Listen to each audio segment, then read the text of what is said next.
Okay, good afternoon, everybody. Let me get this thing rolling. First thing I want to talk about really isn't even in the logger, so let's get out of the logger here real quick. Hopefully, everybody's seeing a waterfall background screen on my Windows machine right now, and you'll see up here in the top left there's a backup restore icon. That icon is the N7XG logger. I'll show you where it came from. On your C drive, in what's on your system, it's probably called Legacy Programs. Inside the N7XG Club logger, there is a program called CC Log Backup. That's what this is a link to. It just executes that program. You could execute it from here. If you're a desktop icon person, you can drop and drag that up on your desktop, create you an icon like I did. And I'm going to mention this because not enough people are doing this often enough. I back mine up nightly. After the end of the night, last thing I do after the last net is run a backup on this. It doesn't take long, and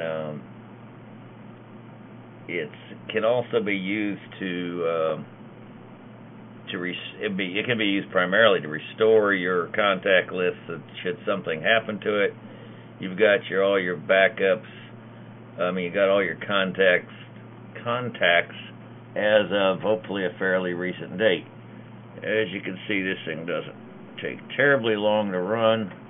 This is not a terribly fast machine, this Windows machine I'm on. It's an old dual core. So I took a backup. I have restored twice. I've used the restore twice. The config just tells you where you want to put your backups. I believe that's the default location, which puts them in a backup directory under N7XG logger where we just got the program from. It will squawk and remind me if I haven't taken a backup in 7 days. I'm going to change that to 3. Like I said, I back up nightly. But if 3 days goes by, I certainly don't want to lose 3 days worth of contacts, or more than 3 days. So you set that to whatever you want. And the other function this can do is, and we're running off of it right now, is when I first started logging, I was with the logger. I was running off of a dedicated laptop that I called my logger laptop, and that's all it was really for. Because my desktops were all Linux at the time. When I moved the logger, reinstalled the logger on this machine that you're seeing now, which is a little mini tower desktop under the desk here. I used this. I reinstalled the logger on this machine, and after I was done with the installation, I did the restore from my previous night's backup and brought it up, and everything was just like it was the night before, which was nice. Anyway, that's the backup. I'd put an icon on your desktop if you do that kind of stuff to remember. I do it just to remind me to run it. If it's an icon here, I'm likely to do it. That's the backup. Before you start logging a live net, need the logger now.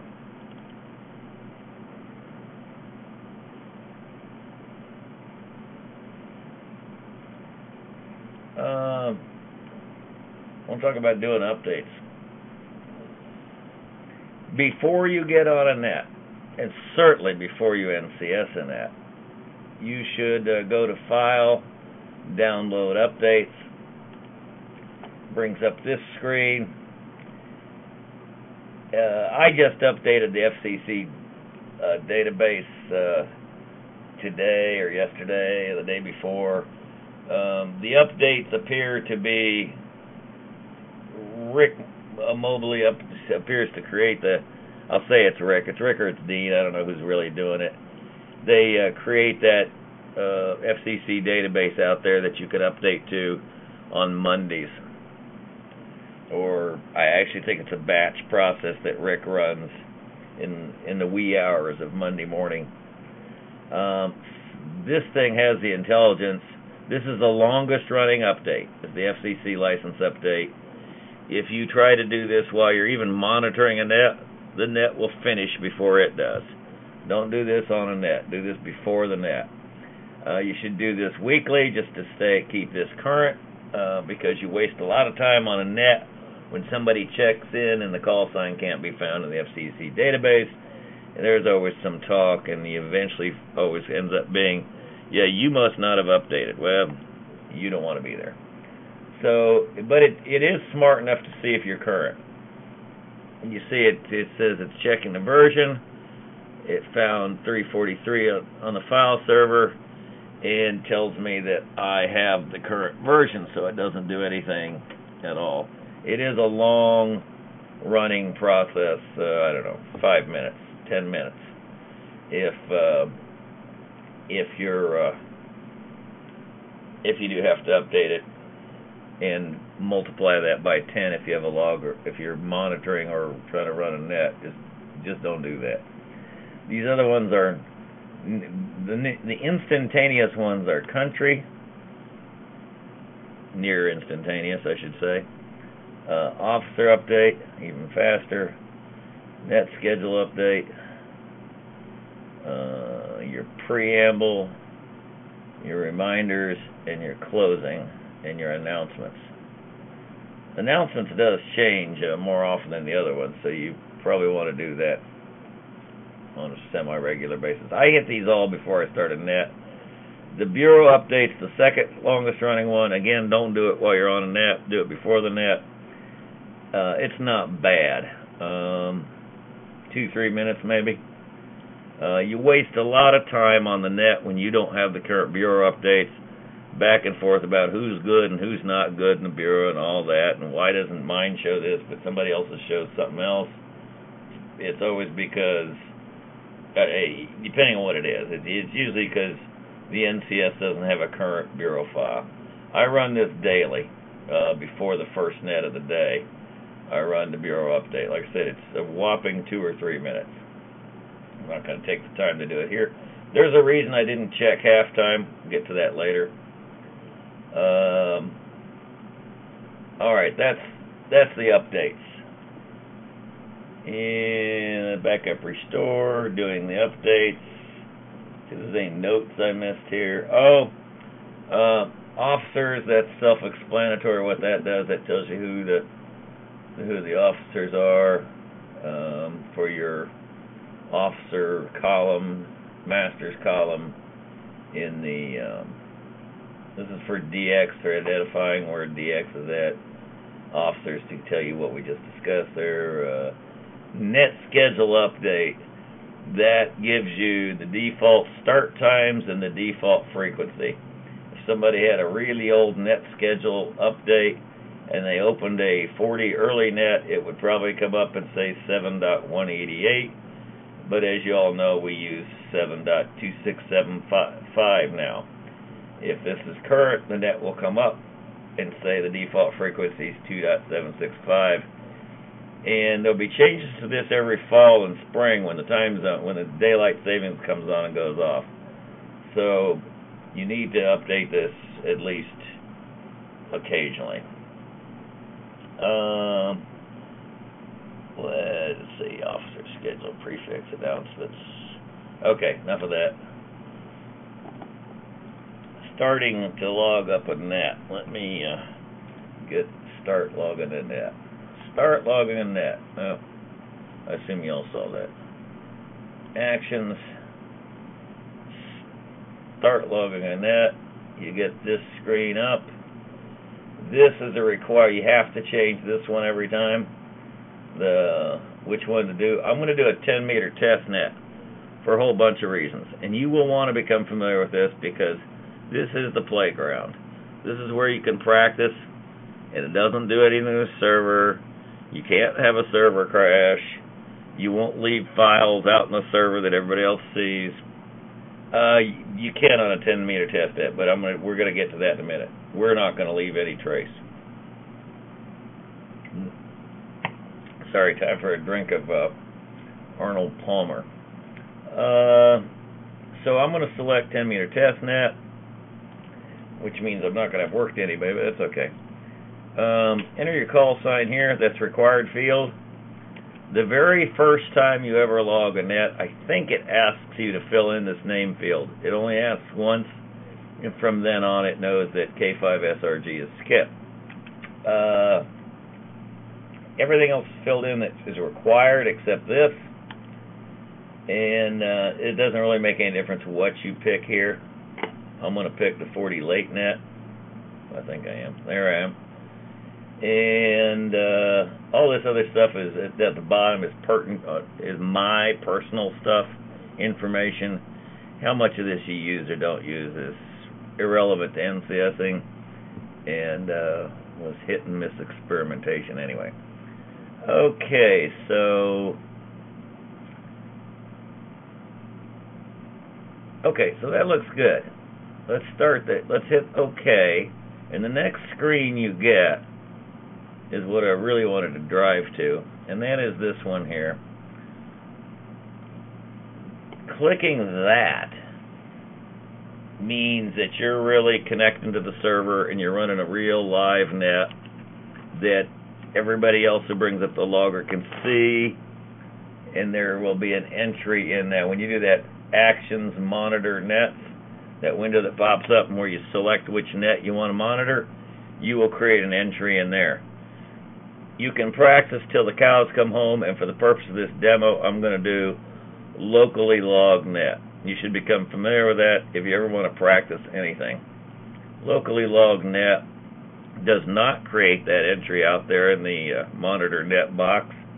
Doesn't create anything on the server. It basically says this session logger is talking to the server that is on the same machine. All right. So I now have a 10 meter test net up on 28.6. Let's see what I think next. It's the schedule from that net schedule file when I was filling out that previous screen. Scheduled start time, net date, all that was all pre-filled in for me. The current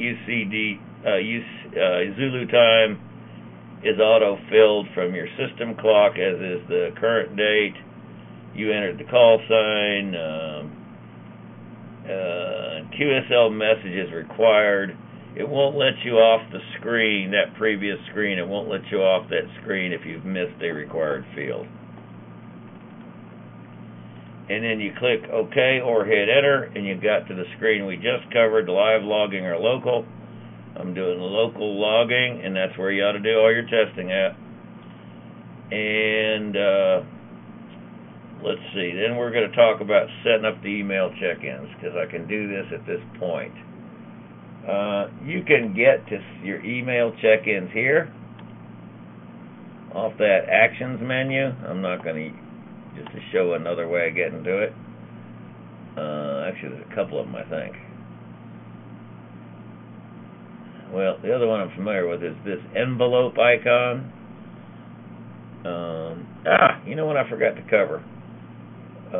In the setup, system options, second tab, system options, whether or not you get these little bubbles that pop up that tell you what the icons do, that's controlled by this right here. I have had it on up till now. They get a little annoying after you run it for a while and you know what all these little funny icons do. You might want it. There was a couple of us complaining that this program didn't have that feature, that every modern program should have instructional balloons that show up, tell you what the icon does. It actually does have them, but I don't think it comes turned on. You got to click this box here, second tab, system options, to get those to happen. I'm gonna turn it back off. In the rest of the demo, it'll be on because I'm splitting this into two pieces. All right, so we showed you that. Setting in email. This top half of this email screen, once you fill it in, it remembers whatever you had there last. and you won't have to fill it in again. This is the name of the outgoing SMTP server. Could be an IMAP server, depending on what kind of email you're doing. If you do everything on webmail, you probably have to go back to your ISP's website and find out what this is. And you'll need two pieces of information from that. The SMTP server name, this is the local Roadrunner Time Warner server. And you'll need the port number. Maybe. Get it if you're there. Get the port number too. That's my logon ID for my email. That's my password for my email account with Time Warner. Whether or not you need this on or off is every ISP is a little different. Typically this one is on, and optionally you can put a port number here. It turns out that whatever, either it's taken a default that Roadrunner likes or Roadrunner doesn't care, I don't know. But I found that mine works fine with nothing filled in there. I'll come back to this box. This box is your email address on that ISP. This is the subject line of what you will send to the reflector. Check-in list for 10-meter test net. Obviously that would be some other net, but it's a check-in list for something. This one, you'll see I don't have 3905 check-ins at yahoogroups.com. The reason for that is, excuse me, this is where you want to, you need to subscribe to this group. Send an email to, I think it's testing _1_2_3.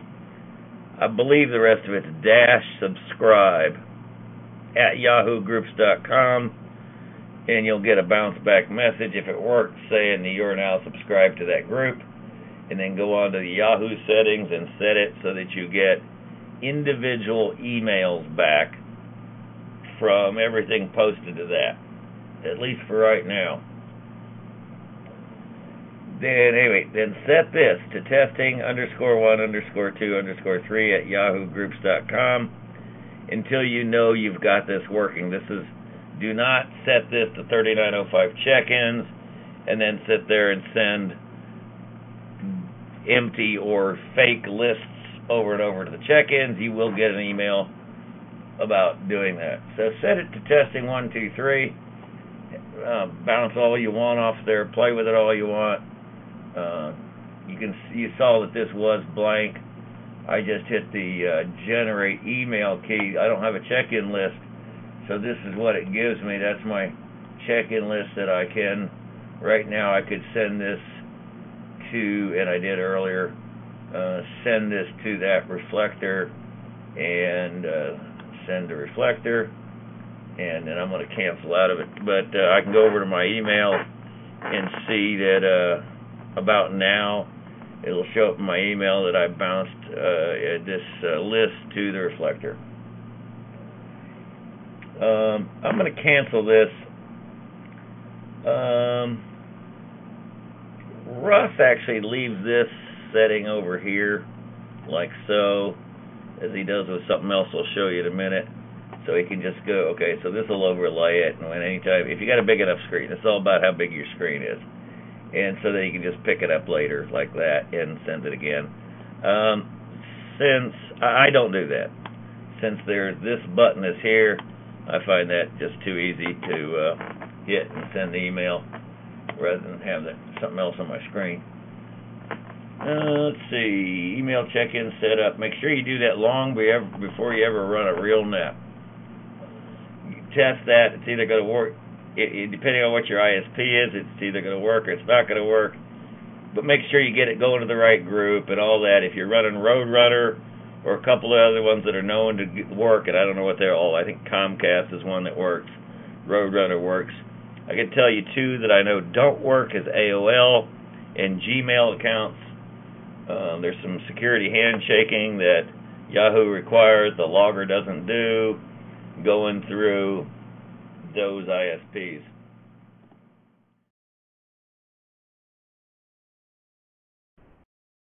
Okay, this is probably going to be obviously an inserted piece, but I see something I missed between parts 1 and parts 2, so I'm recording this just to insert it. First of all, on the last thing we had covered, setting up the email, and the one thing I failed to mention was that this address here has to be the email address that is subscribed to this group. That's Yahoo will reject the email to the reflector if this isn't the address you subscribe to this group from. Okay, enough of that. Yeah, well, a little late. I'll see if I can splice the two of them together. All right, so we've covered setting up the emails. We talked about the issues with some of the ISPs. One thing that I want to show that has bitten me a couple of times, I want to change how I'm displaying the screen for just a second. That's not exactly what I wanted. That's sharing a window mode versus the screen, and you can probably see it a little better.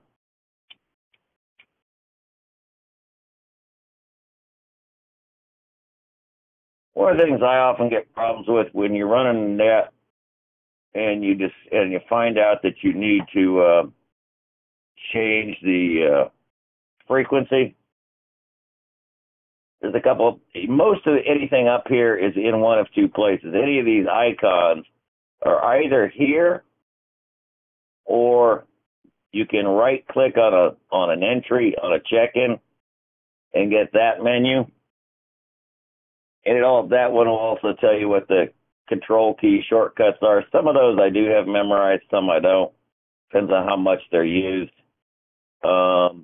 We'll cover some of those later because there's some interesting things you can do with this.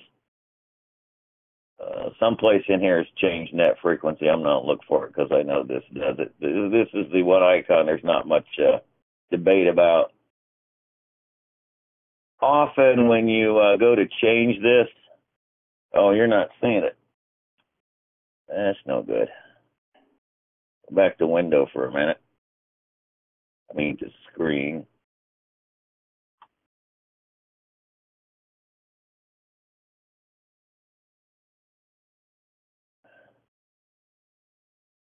All right. Change net frequency. I often get an error when I do this. I'm going to change that to 28.5 just for grins. See if I get the error. I didn't. Sometimes I'll get an error box up here that says there's an IO error. 9 times out of 10, even if I get that error, if I go look up here, it actually changed the frequency anyway. So you can just close out that red X out that error window and go on about your business. But that's a common error when changing the net frequency. At least for me, it has been. If you're gonna, it will take it extra second to get through that. If it fails while you're on the net, just be prepared for it. It's no big deal. I want to talk about pre-list check-ins. Not that on 40 late we do that often, but the early nets I know used to do it. I don't know what 75 early is doing. I haven't been on 75 in quite a while because of the combination of the conditions in my antenna. I'm a little over-modulated. Thank you very much, Clark. I'm going to back the phone up from me just a little bit. And thank you, Gerald. Okay. Pre-list check-ins. Actions. Check-in pre-list. Make that just a little bit bigger. Normally, doing a net, I'll open this up. Let's run the Sunday 40 early. That's a place where I usually do take a pre-list because the YL systems net isn't on in advance. And so I've got time before 7 o'clock to do this. So I'll pull this off to the side of my screen someplace. I'm sorry, I got to do double duty here. I got two computers going, one to monitor what's going on and to show me my notes. So I sort of have to move everything twice. If you've done an early net, you probably have done it. You may have done a pre-list, you may not. There's a lot of sort of gotchas about the pre-list. And the first thing I'm going to mention here is that I personally, and I say watching Russ, I would say he does the same. Couple other NCSs I've watched and paid attention to this. They don't put masters on the pre-list. It sort of doesn't make any sense because masters, if they call in, just put them straight on the list here. So if I got a KC0M, well, I don't want. I'm going to use him for something later. W2UJ. And Russ is green because I haven't worked him on 10 meters. Okay, so put masters directly on the list. Don't put them in the pre-list. Later on, I'm going to talk about a whole bunch of a few shortcuts that you can do when you're entering call signs over here in the call column of the logger. And I'm going to tell you now that almost none of them work in here. I do have, so anyway, so you going along and I could have, whatever I have here, KC4 RN tab will fill in the state. Oh, if they're fixed at home, that should be right, and that comes from your bureau update. Another tab puts the tab key on the left-hand side of your keyboard.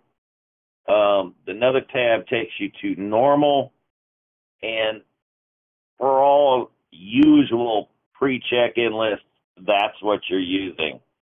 I said earlier, don't put masters in here, put them directly on the list. I think that's true also for original charter signers and DX. I will personally, any of these three boxes here outside of normal, all those guys would go straight on the list to me. But in this case, I'm going to enter Gerald. He's normal, to the best of my knowledge. And so there he is. I want to show the things that do work here. KB0EL / mobile tab. Now, notice it lost the mobile, but sweat it not yet. And he cruised up to Nebraska, and he is otherwise normal. And you see it did retain the mobile in the entry it put in the pre-list. Even though it wiped it out when I tabbed out a call sign, it does retain it. K5 SRG, portable, Nebraska. And he's not normal, but we're going to fake it. It retains mobile and portable. There's no way that I know of. Oh, but there is a thing I can test real quick here. Okay, there's a good point. Here's a good segue into covering something else. You're going along and you're taking a check-in pre-list, and you decide, here, let me do it this way. Into X-ray Tango Peter in New Jersey, and I enter him as normal. Then I realize, he's a master. I want to put him in over here. So I go over here into X-ray Tango, enter, because I'm taking all the fixed defaults. But he's in here, and I don't want him here. I inadvertently single left click there. That's why I turned white. Don't know what that does.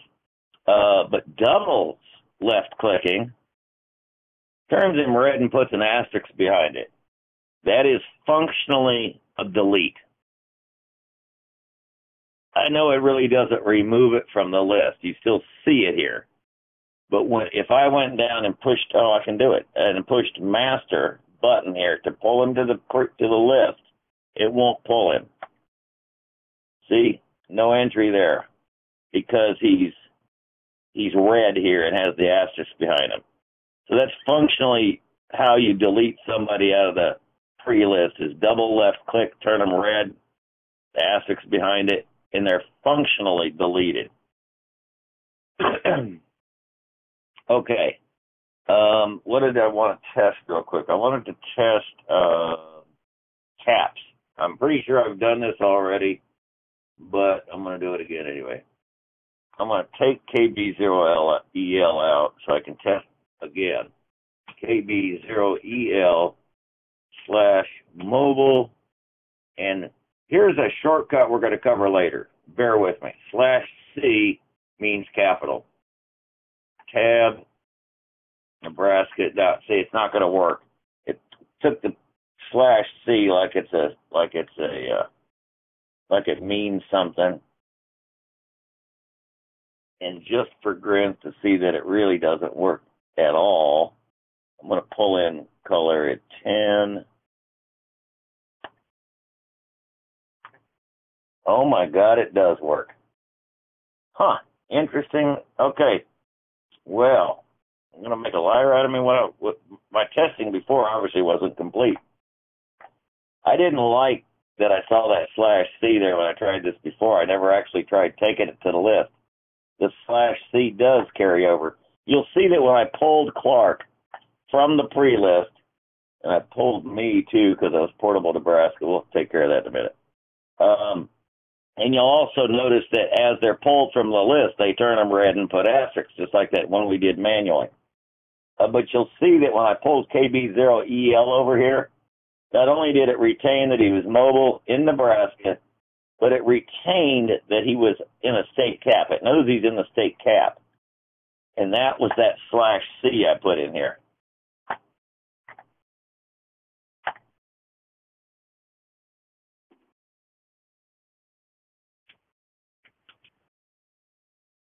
Clear him out of there. I didn't know it would do that. I'm happy to say that. So that's one of the shortcuts we were going to cover on check-ins because they didn't work here, but it actually does work here, which means I'll try one more. KB0EL, EL, and he's mobile. He's in the cap. Somebody's not keying very well. He's mobile. He's in the state cap, and he's QRP. I know. Pretty ridiculous. I didn't know where he was because he's mobile. And put him in as a normal. It looks like it's going to work. Pull him into the list. There he is. KB0EL, mobile, Nebraska, cap, QRP. That's the /Q that I was going to cover on check-ins as another shortcut. And we'll still cover it briefly in check-ins. But basically, you've got some extra keys here besides mobile and portable. And you can string them together. And I don't think it's sensitive to the order. But we can do that when we do real check-ins.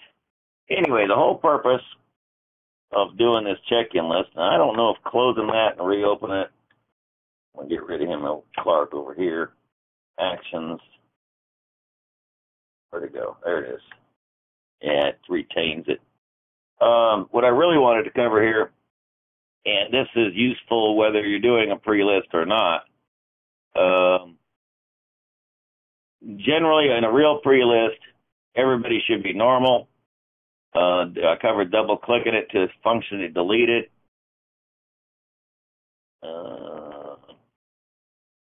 And you know how when Carl or Glenn or whoever, a lot of these guys, when they go do state lines and tri-points and stuff like that, you often know about it in advance through the check-ins list or chat group or someplace.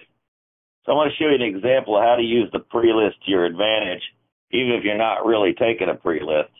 But it works if you're taking a pre-list also. But I want to take the example from a few nights ago. We had, and so I get an email. I see it on the check-ins. I got the net that night, and I know that KC0MS is going to be on a tri-state line with a club. That's a lot. That's 6 entries. It's a lot of entries to do during the net. And by the way, Russ showed me this. KC, well, let's get on the right box here. KC0MS, and he's mobile. I want to try something else here too. In Texas, and it didn't work. Whether took it as a flash. Okay, I can't do the state here, but I can do the mobile, and I can do the QRP and state cap. I'm not gonna. And he says he's in Iowa, but I know he's in Texas for this purpose of this. And I'm going to put him in as KC0. Carl with a K really is a master, isn't he?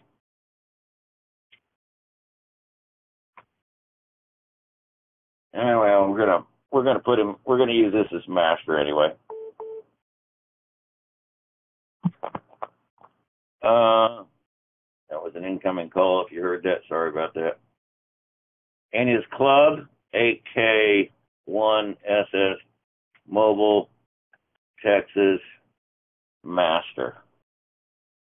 And he's also KC0MS Mobile, Louisiana, Master. There's a reason for this madness. AK1SS Mobile, Louisiana, Master. I'm using my mouse to click on Master, and in reality, I probably wouldn't. I was used to doing this. KC0MS, the last one I put in. I got both Texas, both Louisianas. I need is Arkansas. KC0MS Mobile, Arkansas, tab, Master. KK1SS Mobile, Arkansas, tab, Master, enter. Okay, so you can see this slew of, I'm doing a 40 late, and I'm not really doing a pre-list, let's pretend. When I get to the point in time, now, because he's a master, I would do this right away. I guess it doesn't make any difference. So I entered all this stuff here before the net actually starts. I get the net going. It's a 40 late net. I'm not doing a pre-list. It's a couple minutes before 11. I'll fire up the logger, and because he's a master, I can bring him in right away. But I start taking check-ins for Matt. Read the preamble, get to that point, start taking check-ins, and Russ is called in and Peter's called in, and then I hear KC0MS. And I know it's his setup because he sent an email earlier. I've got the first blank line in the logger. This is really important. The pre-list always inserts at the first blank line it finds. And just to prove it, I'm going to make a mess out of this. K5SRG is number 4. And for reasons unknown, because I messed something else up and I cleared it out, and I forgot to put no call in there. And I'm down here, and I think I'm going to put this, my next check-in pre-list entries at number 5. But Carl calls in, same scenario. I'm ready to put him in. Because I entered these all under this master group, I could have used OCS. I could have used DX. You basically get a shot at 3 groups like this. If you've got more than 3, because they're in different call areas, have to be grouped separately. Yeah, you can't do this. You can only handle 3 of them, but that's okay. That normally is more than you need. I'm going to hit the master key. Actually, I'm going to hit the one down here to bring them into this list. And first of all, watch the magic that they all, one key, and they all came in. and they're taken off the pre-list. With one key, I got all 6 of those entries. Now, the mistake point I wanted to make was you notice that it inserted them not at number 5 where my cursor was and where I wanted them.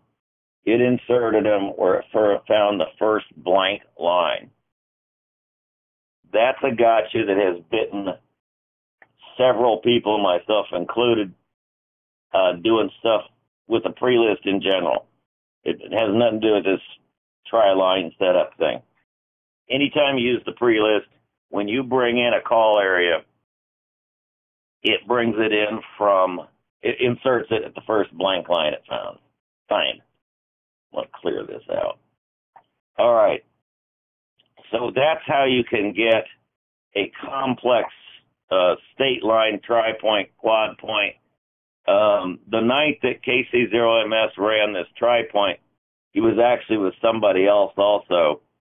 I don't remember who it was, but they had, so I had another 6 entries here.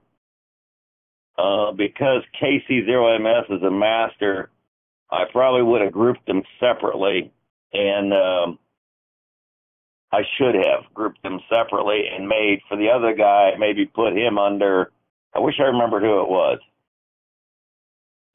Doesn't make any difference. We'll say it was N0HGA. They're going to be operating the state line here next week. I forgot what state line they're doing.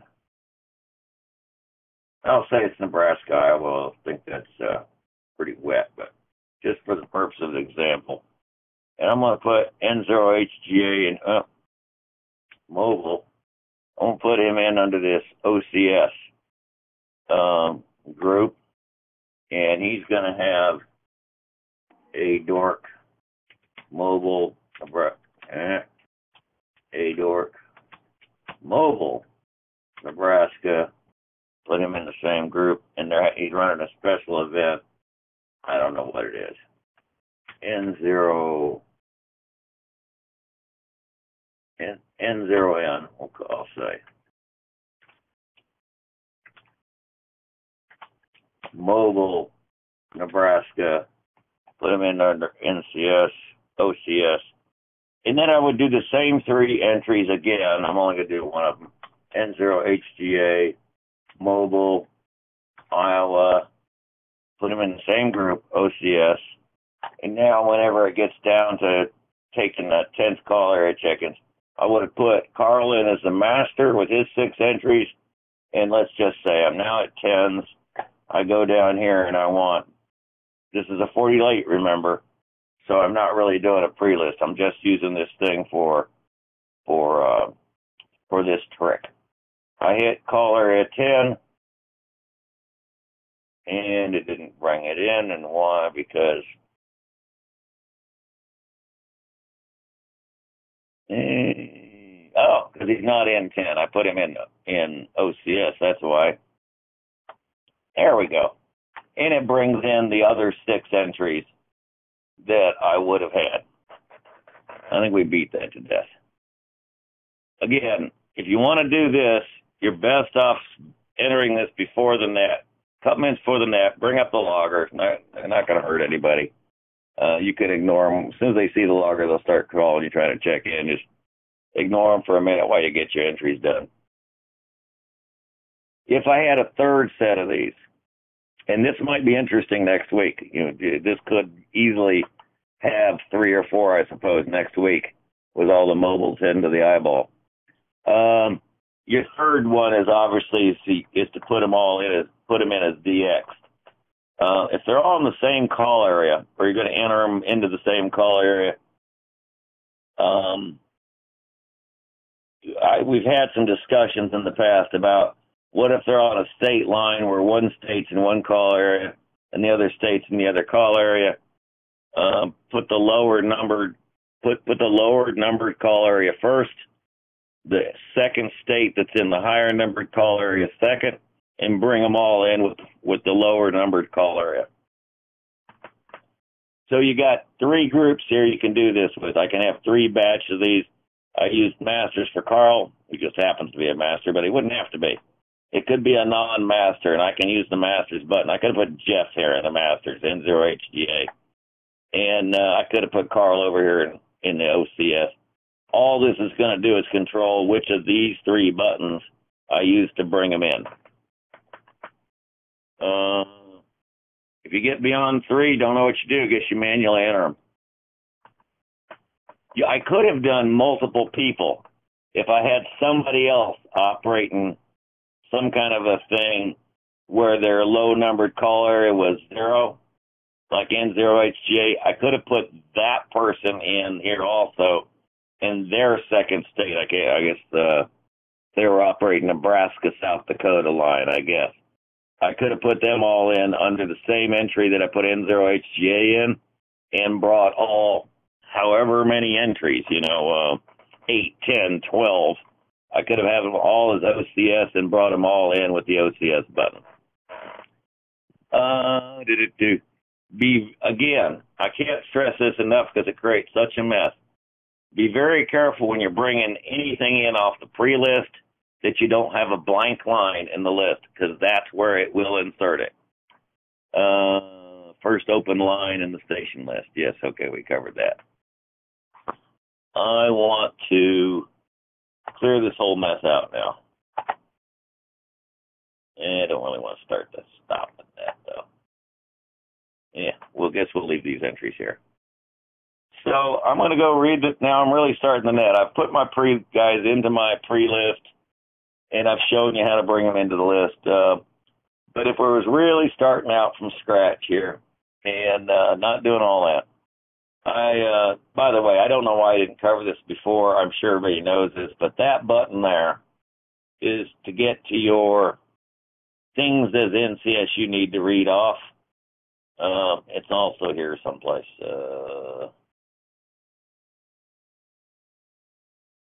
Well, doesn't matter. I don't remember where it's at. It's probably there and I can't see it.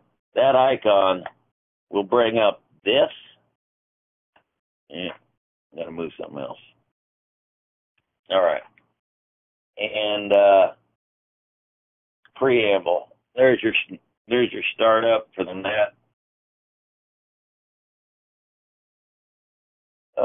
You read through your thing here.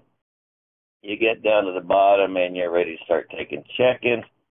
If you've got a big screen, I used to log, when I first started doing NCS, and I was logging on a laptop that was my dedicated logging machine, because my desktops were all Linux. And on a laptop, even a fairly good-sized laptop, you really don't have the screen space to do this. Russ does this. He reads his preamble, and he knows that the very next thing he's going to have to read off is the reminders. So when he's done with the preamble and gets ready to start taking check-ins, right before he does, he clicks that reminders, and he slides this over there like that. Put this back on top. Start taking your check-ins, okay? So I've got a bunch of check-ins here, and I'm going along. And let's see, check-ins, read preambles, and set to reminders. Again, if you've got the screen space, I don't always do this. Sometimes I do and sometimes I don't, because I know this button. I don't need that balloon. I know what that button is. And things with buttons on here are pretty fast to get to. So I don't find this to be a huge savings, but hey, Russ is the fastest out there. I won't argue with anything.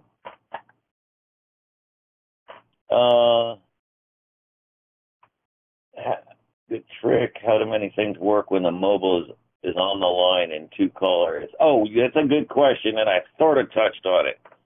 When you're in two call areas, we had this debate back a while ago. Buddy did something where he was in,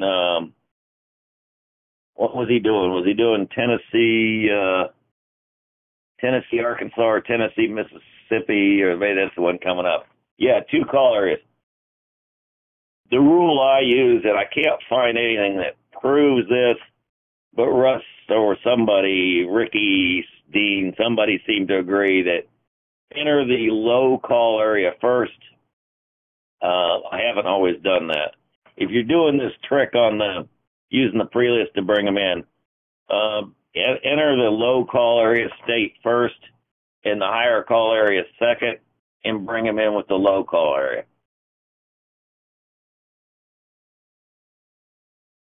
And okay, so he sets it to the reminders and he goes on and takes those check-ins. All right. Caps, VIP, Masters, and YLs. I'm going to use, I guess I got to use a colored line, even though it doesn't show up as well. And I'm going to change this back to window sharing in the hopes that you can see better.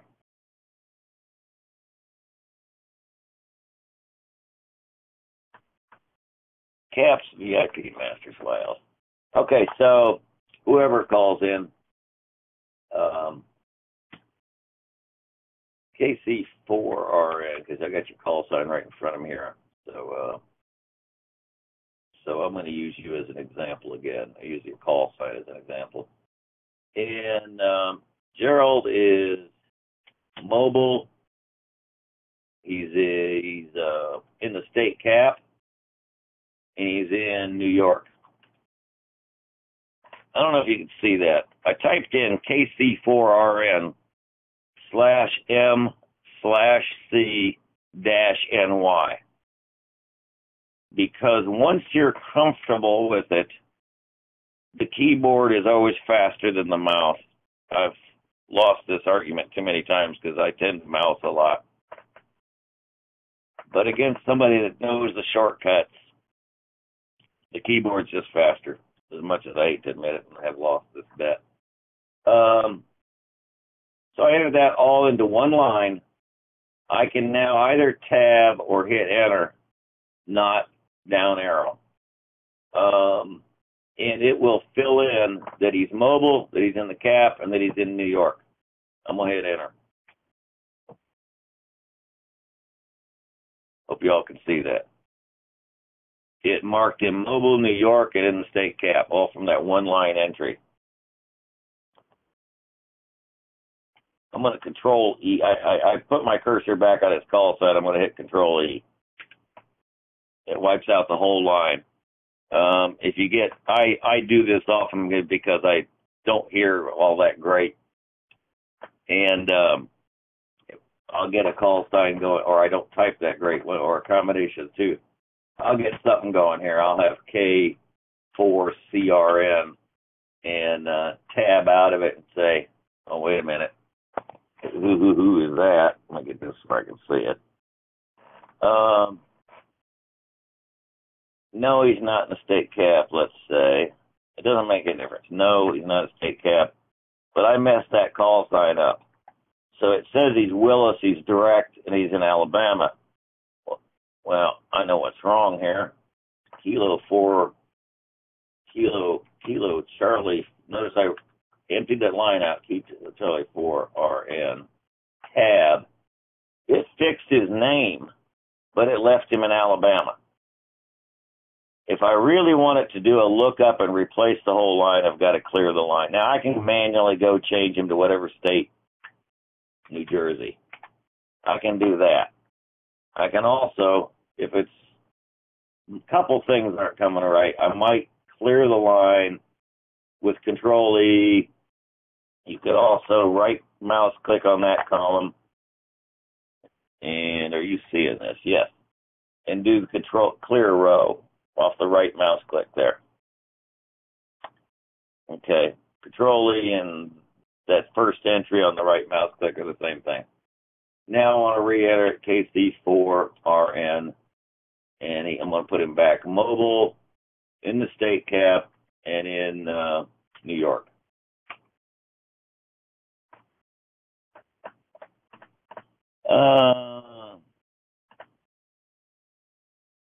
In my notes, I did a different example. I did W3BS, that's okay, same thing. One other one I'll show you with a shortcut. Victor Echo 5, Echo Romeo Oscar, who is, every time I've ever heard him on a 40 late net, checks in. I'm going to make him portable, which he's usually not. And I don't remember if he's in the state cap or not, but I'm going to put him in the state, in the in the province capital, but he's always checks in as QRP, and he's from Alberta, so -AB. Now, I know I just exceeded the width of my line there, but got the call sign. I got /P for portable, /C for capital, /Q for QRP, because he always runs QRP, and -AB for Alberta. I'm going to hit enter. It'll fill it all out for me.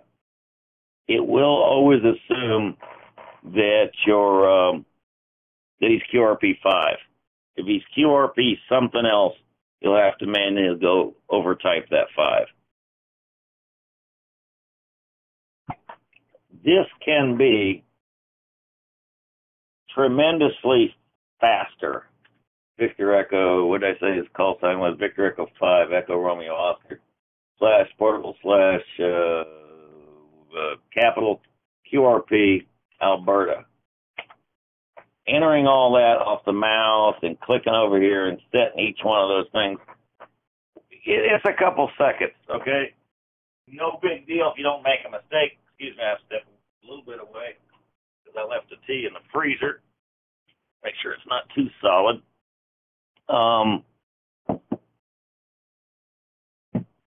But the more times you mouse and change a column, that's not a cold beer. It's frozen Arnold Palmer. The more times you do that, the more likely you introduce the odds for you making a mistake. And then the couple seconds that you could have saved by putting it all in here is now a 10-second process while you fix it. 10 seconds, no big deal. Do it for 40 times on a net, and it becomes a big deal. Anyway, show some examples. We did that.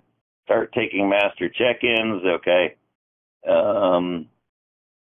I don't know why that's out of order. Setting club and special events. Okay. Let me go back up here and clear something out and reuse this. Oh, no, I didn't have to clear it out. I entered these guys on that complex thing for Big K, Carl. The one thing I can't do off the sneaky pre-list thing is I can't really mark these as clubs.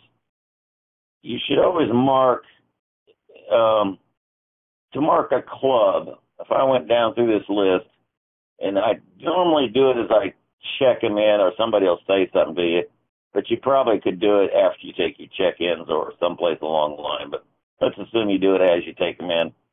Get your cursor on the club or special event. Well, let's do it on a club.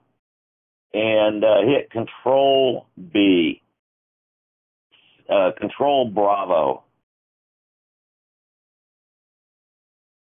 I'm going to get on that club. I'm hitting Control Bravo. It sets this, which may or may not be filled in right. You know, the way we trade clubs around. And it sets this. I've had arguments said that it's redundant. It's what's in the logger. It's nothing I can do about. Sorry, guys. The tea is a little too solid. I gotta grab the one that's more liquid. And hopefully it's cold. Yeah, that's cold. Sorry about that. Okay, so always mark your clubs. There's the next one. You can be I think you can be any place on the line. As long as you're on the right line. Control B, yep, works any place on the line. I can be out here someplace, I think. Control B, yep. Did it for them all.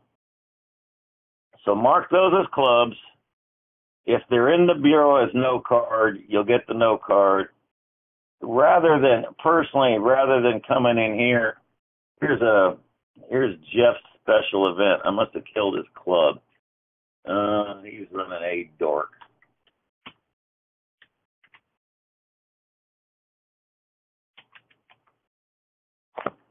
Okay. Special events I've been noticing recently, I guess I never paid attention before, usually show up as direct here. And I see most NCSs going in here and putting no card needed. That's okay too. But I think later on after the net is closed and you go back to do cards, you can't see this anymore. But I think you will see, I'm not positive, but I think you will see this will result in the logged entry. Well, we could try it, couldn't we? Yeah, that's a segue to something else. I think you're better off if you type no card in the QSL column rather than put it in remarks. You can control B this. It does so. You end up replacing most of it anyway on a special event. Okay, it did get me this. Well, it gave me some stuff. I would still have to go say special event of wrong call sign N0HGA.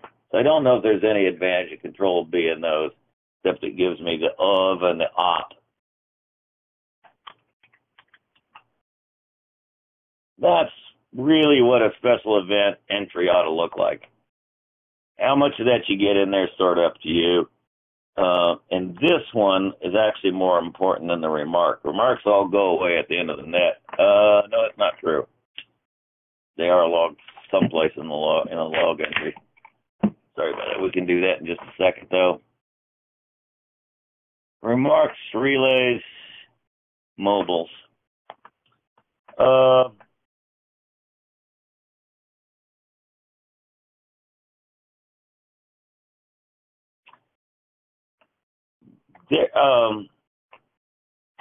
I'm going to stray into some opinion here a little bit.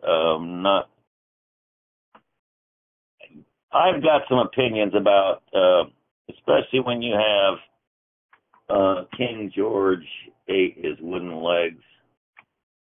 When I got Ralph on a Sunday 40 early, and I tend to do I try to do this all the time. I'm not completely consistent about it because sometimes I'm still deciding who's the best relay for a certain area, or I'm rotating them a little bit. If the conditions are rough, at least on the late nets, maybe on the early nets too, I tend to, if KG8WL's there, man, he's a relay. That's the end of the story.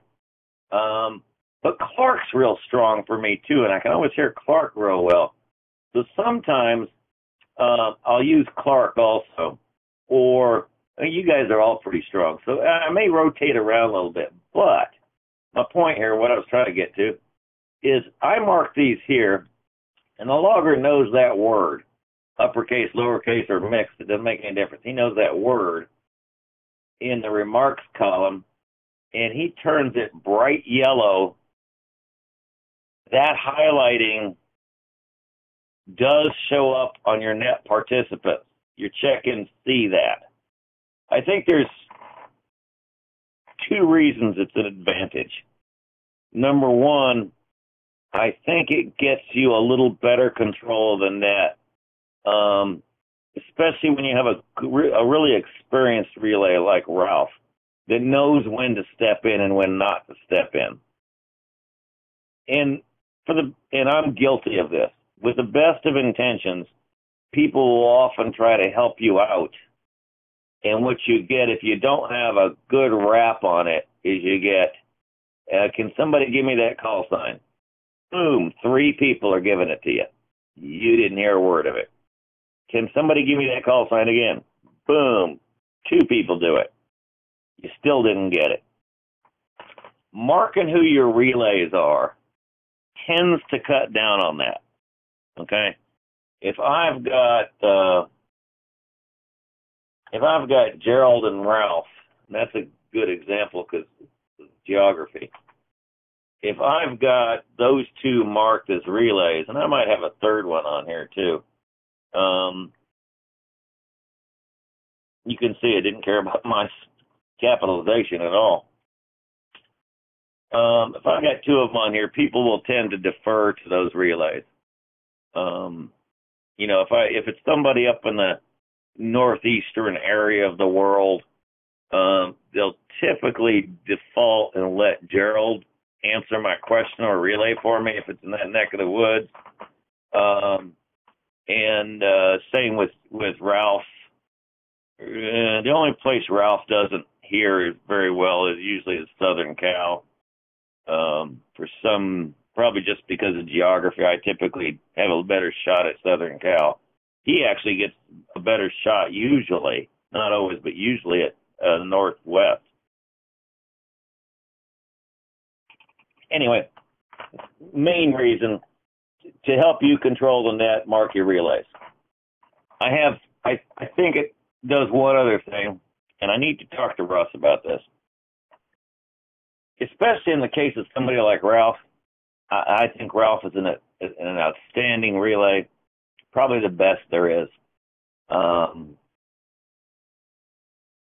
We don't do anything in the way of appreciation for guys like him, and that's what I want to talk to Russ about. But maybe we ought to. But one of the things you as NCS can do is give your relays credit for being a relay. It may be no big deal, and most of them probably don't give a Rodent's hindquarters. A4NT, I use him sometimes for the far south. If K3ATY is not on, I'll use Ben sometimes. He's got a reasonable station from down that neck of the woods. And so I'll mark them as, so I got 3 relays on this net, and they're roughly in 3 geographies. But the other thing is that relay gets sent to the check-in list. Everybody on the net can see it. I see it as sort of a pat on the back that y'all helped. You got marked as relays. That's the other reason I think we should do it. But that's obviously pretty arguable. Okay, we talked all about relays. Logging info is good to put into remarks.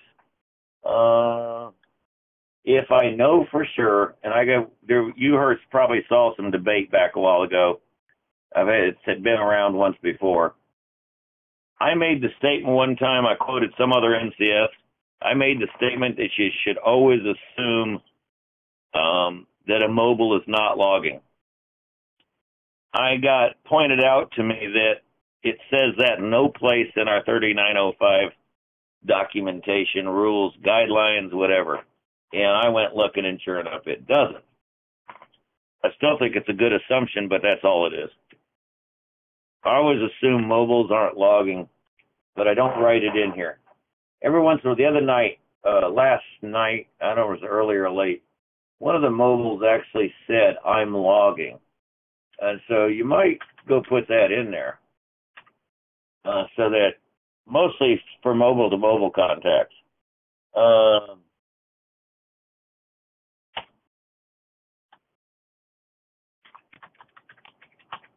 If you know, put it in the remarks. It's good info for the net as it's enlarged to have, but also you'll remember later on when, who did I mark logging? I put Carl's log and Jeff is not logging.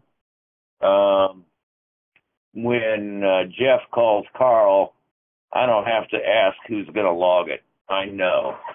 Last night, a couple of times we had mobile to mobiles, and we had to, okay, who's logging that?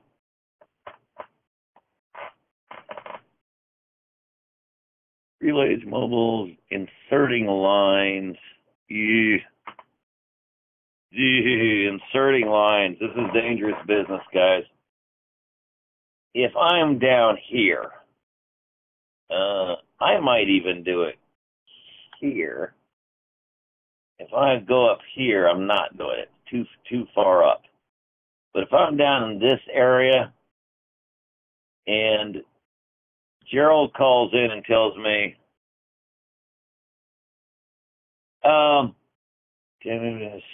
yeah, okay. Clarence, I'm going to cover that in a minute. I do. I personally do. Log the contacts in the rounds column. Gerald calls me up and says, hey, you missed my club. Well, typically what I've seen done in the past is I go down here and create an entry, and it says club of number 13, which is a manual effort also. if it's only 3 calls below him, I'll put my cursor on line 14 because I want to insert a club for line 13. I'll right-click and insert a row. Now here's the caution. Everybody below him moves down a number and all their check-in numbers changed. That's why I would not do it up here, but I will do it if it's not too many for me to reread. Because technically you're supposed to reread them all. And it does that too, but that's another story. So I come in here and, I don't know what he's running. He's running some club. He's running a dork too. I don't know how him and Jeff work that out, but he's in New York. All right. Oh, should have put him in the calf too, shouldn't I? And I need to control B him. I just inserted him where he's supposed to be because it'll save me confusion and trouble later. When you have a club that's not next to the primary operator, you will get a question some point in the net about, or have to explain that that's actually the club of somebody else. I promise you, at least once, minimum, someplace in the next round, you're going to answer that question. Often, you'll answer it multiple times. For that reason alone, I will insert them if they're close, if I'm not too far down the list. Gerald caught me pretty quick. I only had 3 other guys. I insert them. I tell them net. Be advised, no entry number line 14 has been inserted. It is AD number 14 AD0RK Mobile New York. The no card needed club of number 13. And then I'll have to read. That makes, number 15 is now VE5ERO. Number 16 is KG8WL. And number 17 is Alpha Echo 4 November Tango in Florida. So I got to reread those. So that's some effort. I'd rather spend that effort here than that, be asked the question or deal with confusion 3 times later in the net. But like I said, inserting lines, it's dangerous stuff because everybody's line number changes. You're going to throw everybody below the inserted line down 1 entry. All numbers below change. We could do that. Clearing lines, caution. I get up here and find out that I was wrong about N0HG having a special event. I say an appropriate word, and I'm going to clear this line out. I'm going to use that same thing I did below to re-enter a line. I'm going to clear them out. Now, I've seen this happen to an NCS or 2. They go on about the rat killing. They do something down here. Maybe they're still taking check-ins. Actually, they were. They were still taking check-ins. They get down there and they bring in the whatever it is, whatever call area they haven't done yet off the pre-list, and it inserts them where? Every one of them got inserted right in front of 11. Which create now they're just baffled. They don't know how it happened or what it went wrong. I think this happened to me too. And I've even tried to explain to some NCSs what I thought was going on and why that happened. And I originally used to think it was all based on the cursor position. So I sat down on one Saturday and made up these lists and did goofy stuff and found out it has nothing to do with the cursor position. It's first blank line found searching from the top down is where any pre-list insert goes.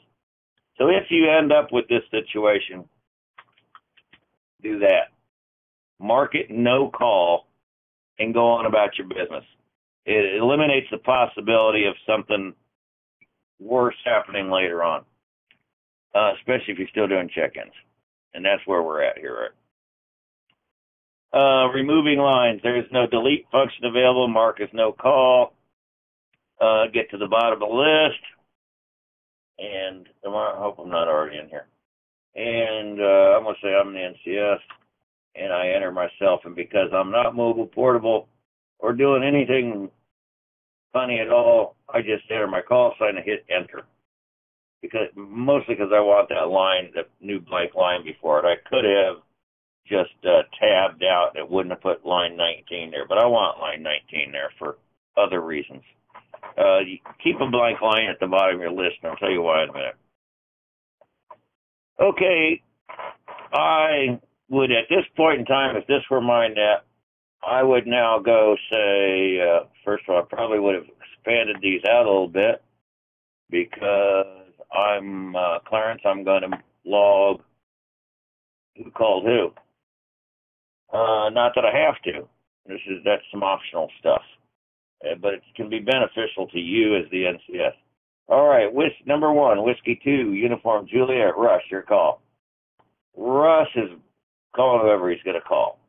I don't care right this minute.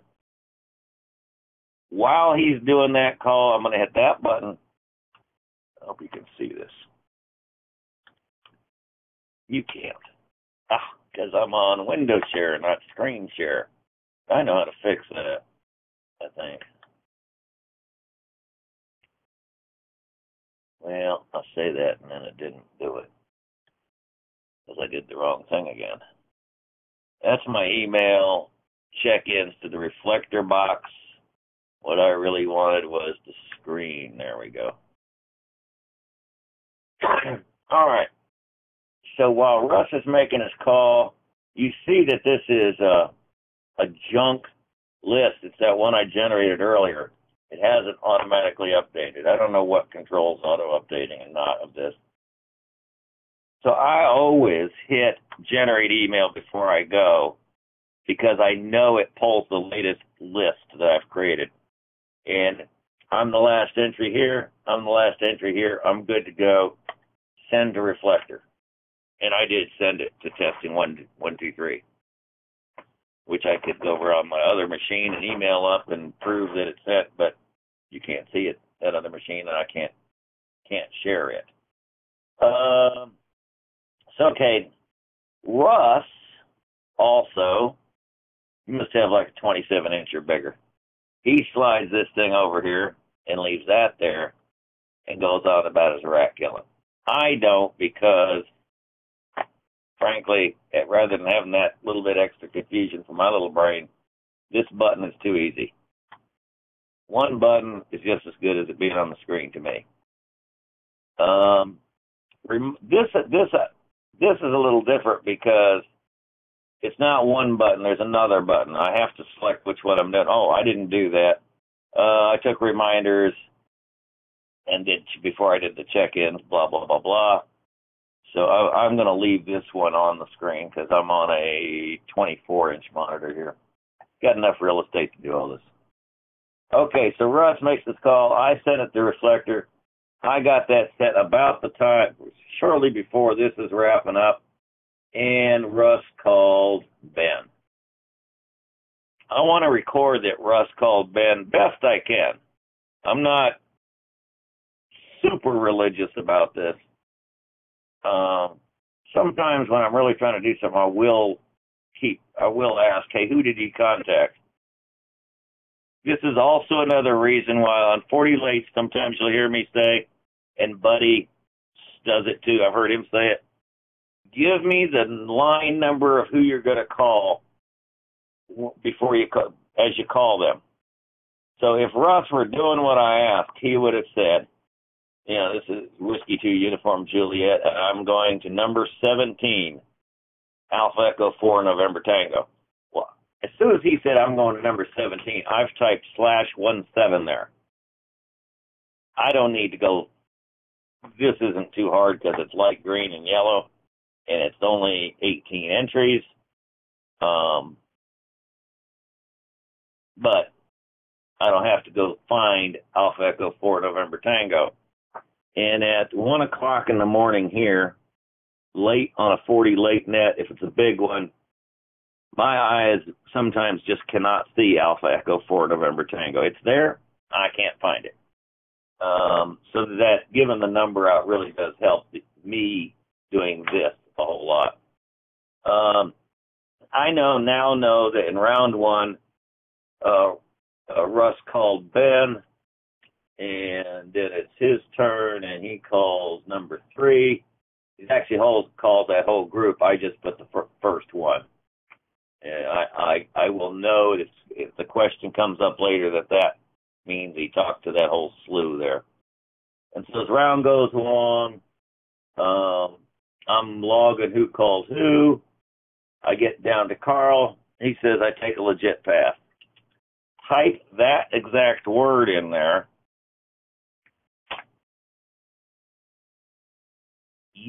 The net does not see what you're putting in these columns.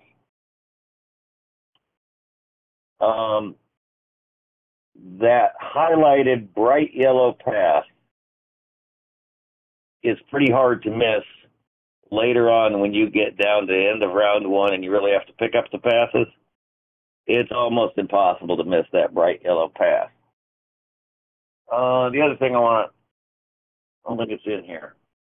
Sending list to reflector, we did that. Running the list using the round columns. Active call, delay, stay ahead. I missed covering that. I went to passes and didn't cover this.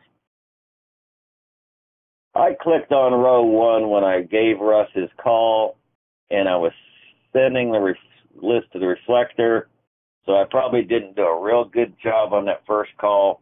But I get back from sending the reflector, I typed in the /17 to get Ben's call sign in there, and I hit enter right away. Even though Russ might still be wrapping up that call, I've got my active call highlighter here, already on Peter. The net doesn't see you move that. I'm going to say for 3 seconds after you do it. It's nearly impossible to keep this thing current. And so as an NCS, you really need to be moving that thing forward. If there's any chance that you think that call is going to be good, go ahead and move that active call counter to the next guy. Click on the next line, hit enter, whatever you got to do. Keep that thing as far out in front of you as you can. You can always come back. If I get down here and VE5 ERO is trying to call somebody, and I've gone ahead and, whoever he's trying to call him is having a hard time with. He's trying to call, this will be interesting. I'll see what this does. Yeah, he's trying to call no call there.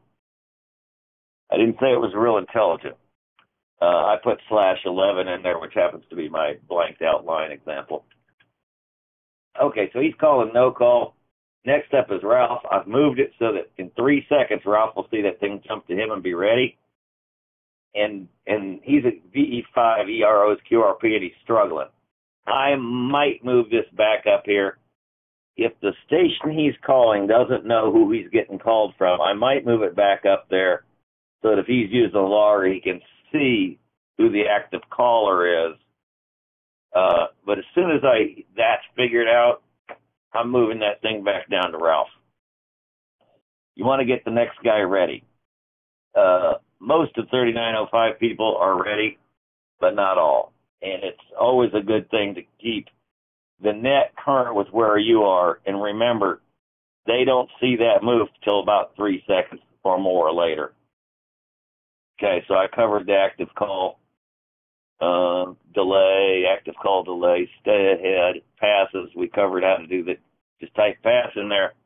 You all remember that if they attempt to call, it's not a pass, it's a back to net. And now I want to talk about by the numbers. So we're running along the list here, and I do, I've logged. I usually don't log I log the first guy. That's about it. And it's nobody's gonna die if you miss one. No big deal. It happens every Saturday night. It happens on the 40 lake. I miss one. Usually in the third round. N0HJ, who did he call? He called number 11 also. That no call guy is really popular because nobody has that call sign. But I went ahead and no call N0HJ. It's Gerald, who do you want to call? You called number 3. That's your club. So we did him. I'm going to make him call somebody real. He called Ben also. Ralph called number 3. Everybody's calling 3. In actuality, this round would probably be, every call would be to number 3. You quickly find out you know the numbers, whether they say them or not. But it is helpful if they say the call number first. And Ben worked, Ben worked me, 18. And I worked number 3 also. End of the list. I'm going to change this. I had 2 passes. I get down here. I pop over here. I read my end around. I probably actually already had set to end around. After I did reminders, I probably clicked end around and put it back behind the screen again. So when I click that, I'm up. This is K5SRG, blah, blah, blah, blah. Any questions, comments, relays? Do we have, then we take additional check-ins? Okay. Oh, by the way, I've done end around. Next thing I'm likely to do is end around again. So after that point, I probably leave it on end around. I take check-ins. I want to work with I'll leave this list up. What time is it? We have exceeded time, and I'm only here. Whoa. Did it do by the numbers F11? Okay. I did, I'm ready to do my end of round, and that's not the one I want.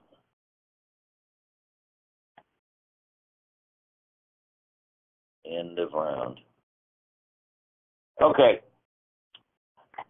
Now, there's something I'm going to cover about this at the tail end if we got any time left. I need to move on. By the numbers. I'm out here in a later round. I'll use round 2. It's really probably 3 or 4. Probably not round 2. I want to I'm going to do this round by the numbers that anybody 1 through 10 for another call. And it could be for 2 calls. It doesn't make any difference. 1 through 10. You start here, and people start shouting out numbers. Any place on the line, although I can't do it out here. My eyes just don't work well enough. I got to come over to the first column.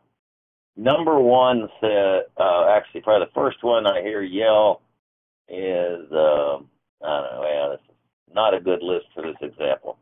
Let's say I did for anybody in the entire list. It's a small list. For another call, Gerald says 13.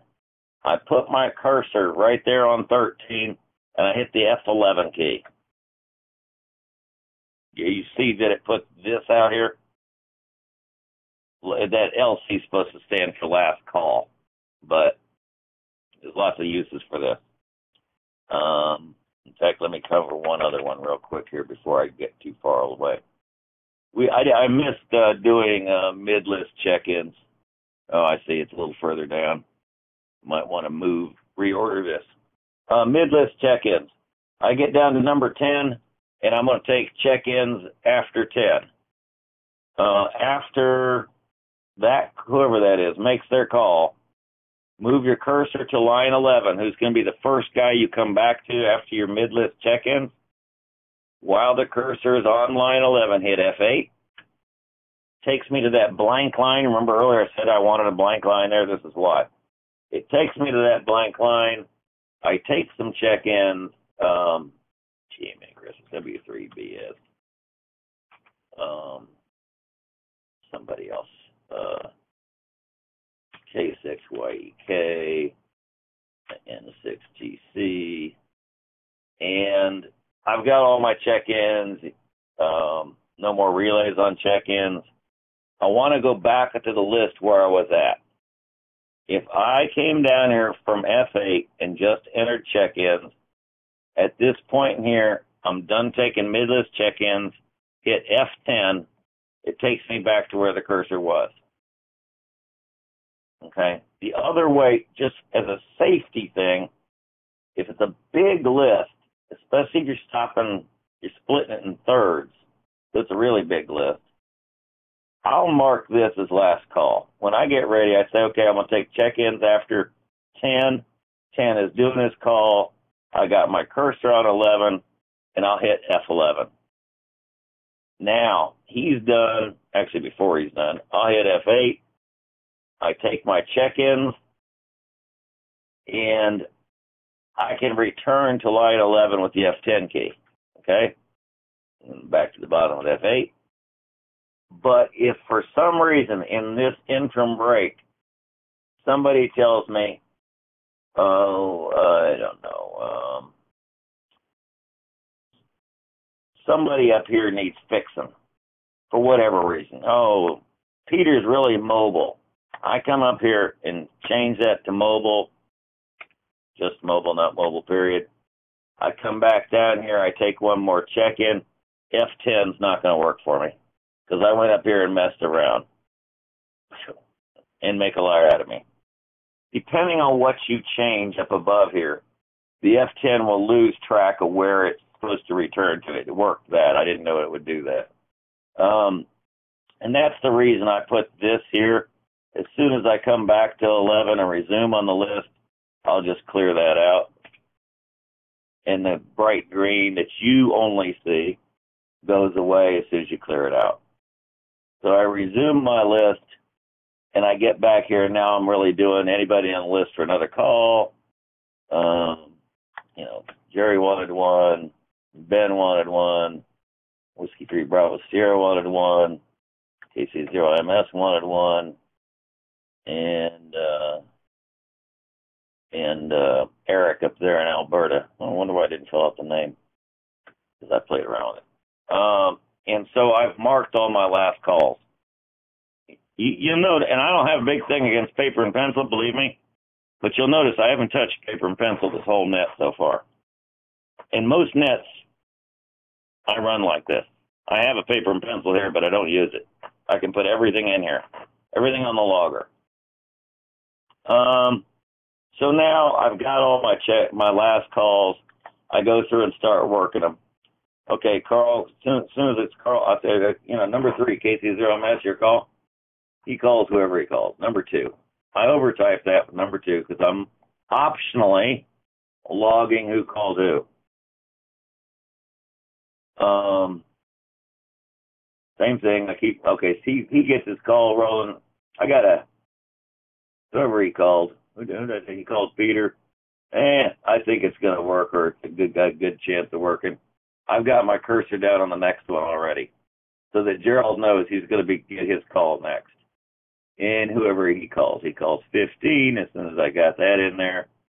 Now, this is especially late at night, late in that third, fourth round. This is where, at least for me, I just can't find VE5 ERO in here. But if Gerald says, I want to work 15 VE5 ERO, or he says, I want to work VE5 ERO, number 15 on the list, I just typed the 15. Thank you very much, Gerald. That was a bigger help than you realized, especially third round at 1 a.m. in the morning. So I go down here, and that's why my columns need to be widened out. And I do this for the rest of my logs. He worked number 16. He worked number, I don't care, 19. You notice that if there's an entry in column 1, this last call marking puts that bright green last call in the first available column of the round columns. It's kind of like where the check-in lister inserts the first blank line going vertically. The last call marker, the F11 key, puts it in the first available round column, which usually really isn't the round you're running, but that's okay. It's, you've marked it. I'm running round 2. So when I get down here, I just got to move over here and get rid of that. And W3BS calls number 21. And that's the end of my list. And the end of my net, probably. Let me see. Last call, bright green. Logging who called who is optional in the round columns. Don't tackle this your first time out on a net. Don't tackle this logging. It doesn't get saved anywhere. It goes away whenever the logger is shut down. The purpose of it primarily here is, especially when you got a lot of noobs on the net. I got a lot of first timers. I've seen this happen quite a bit. I get in the third round and somebody down here who was brand new says, "Hey, I didn't get this logged right. Who did I work in the first round?" Well, if you haven't done this or have some other memory way better than mine, nobody knows, unless that person hears the question and says, "Oh, he worked me," which is going to take you 2 minutes of back and forth on the net, I promise you. 9 times out of 10. If this noob down here says, "Hey, who did I work in the first round?" Odds are I can say,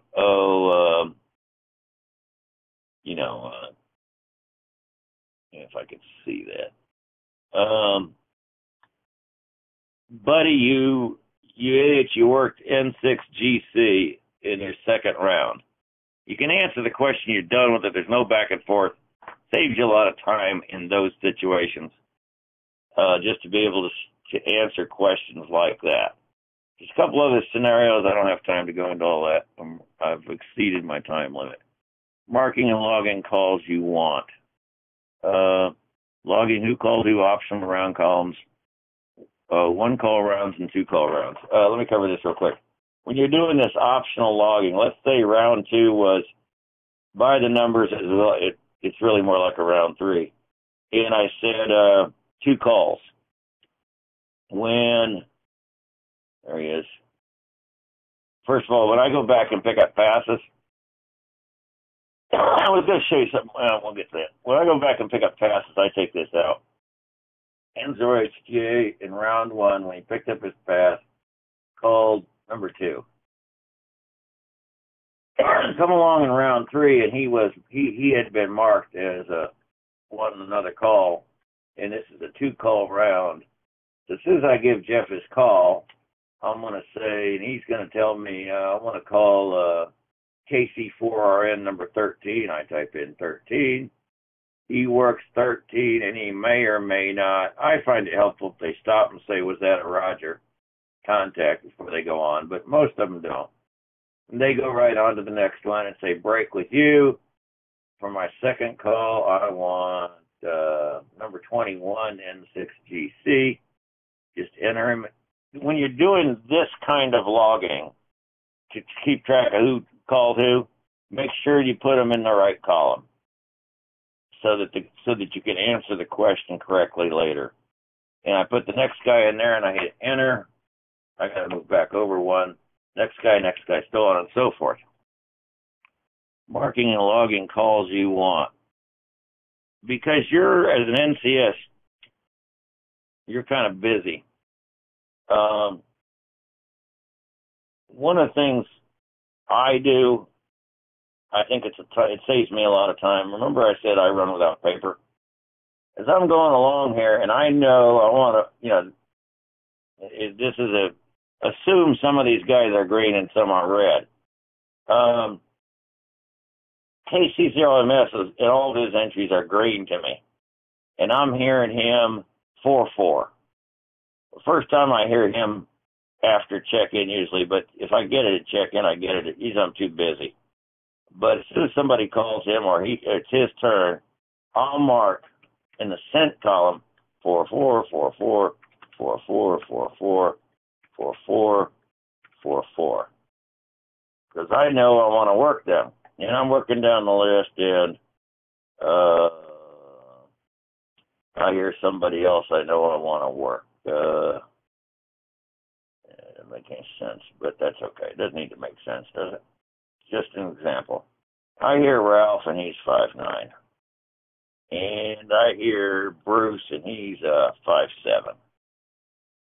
That's my annotations to me of who I want to work on this net, given the opportunity. I don't write it down on paper. I do it this way.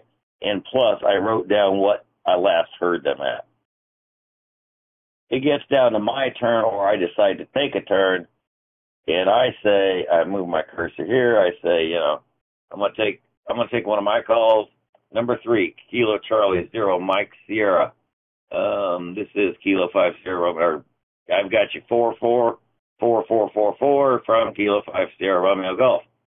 I've already got the 44 marked.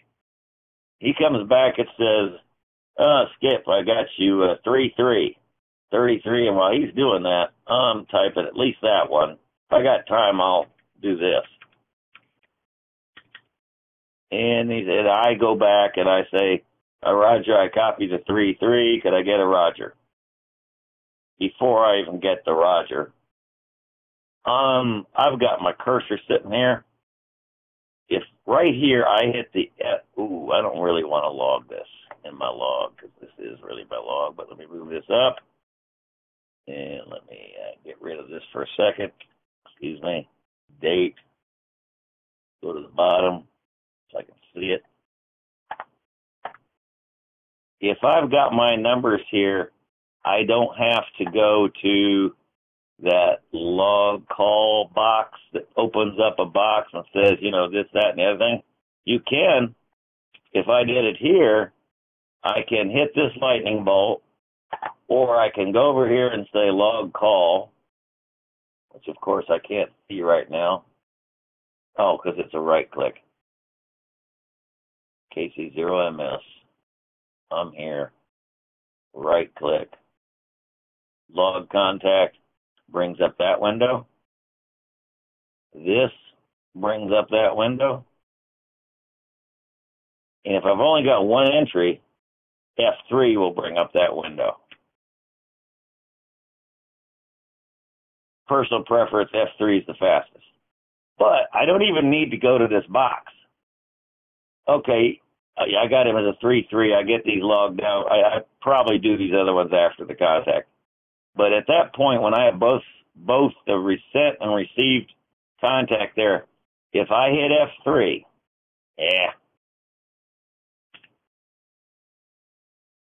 I need this just to show you what. F3, and I believe the lightning bolt will do it also. I just hit F3. It didn't work. Why didn't it work? There, it did work. It logged the contact. You'll see down here at the bottom of my log, my contact list, it just entered that I have now worked KC0MS on 10 meters with 44 to 33. It filled it all out for me. I mean, it did the log. I didn't have to open the box and go through that. And that's when I'm in CS and making my own calls. I want to get rid of this because I'll forget later. When I'm logging my own calls at NCS, that's how I do it because it's the fastest way to log it. You'll hear a lot of, wait a minute while I log that.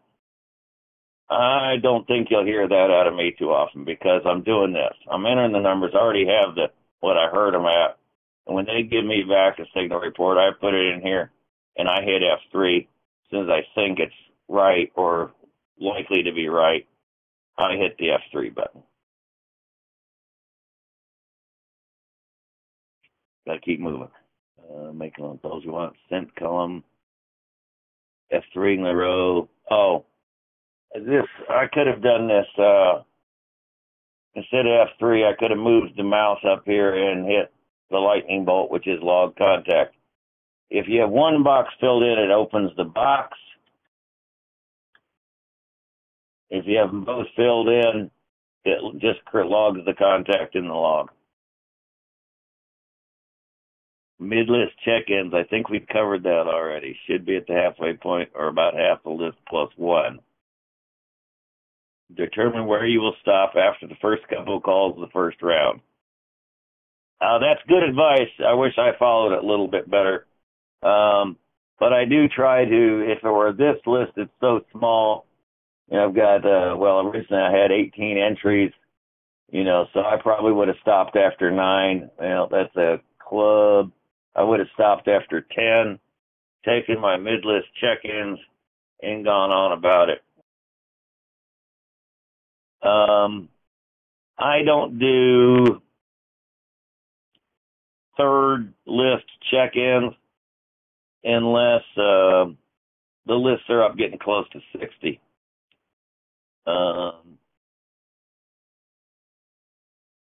You partially have to be able to read your net also.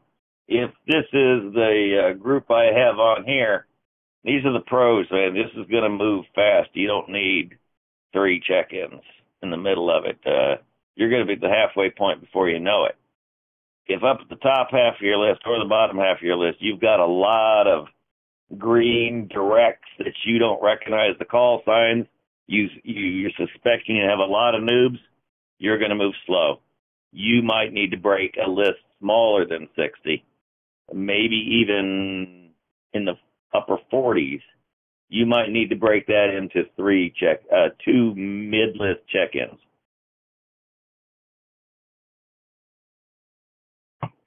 Sorry I'm running over so much, guys. That phone thing flabbergasted me. Cursor location before F8. We covered that. Optionally mark this line with F11. Even if you're not doing by the numbers, go ahead. F10 is go back. We covered that. New round, I did miss that. Down here at the bottom, I worked this thing down. I gave out my passes. All my passes are done. I did check-ins. I got my additional check-ins. At the end, I used my relays to get check-ins. I'm ready to go back and start round 2. The control N. Boom. Control N takes you to the top of the list. It technically means new round. And I'm saying control November. Not a biggie. Checkouts and rechecks. Location, location, location. The function keys are like when I'm logging these guys, I showed you, be very sure you're on the right row, because you will log whatever row you're got your active cursor on. So that's a mess to clean up, especially in the middle of a net when you got another thing or two to do. So just make sure you're on the right row. And the reason I was going to do this was checkouts. We've all made this mistake. You'll see it. I saw it the other night. Somebody tells me they want to check out. VE5 ERO at the end of his call says, oh, and I'm checking out, but I've already moved my cursor down to KGAWL because he's next up, and I want to keep that active cursor moving, and that's more important than this. But he says he wants to check out. If I just hit the F4 key right here, I just checked Ralph out. Ralph may or may not care, but probably doesn't appreciate it. F5 is your uncheck out. Okay? Unchecked him out. Move my cursor back up to 15, who is really want to check out. F4, I'm done.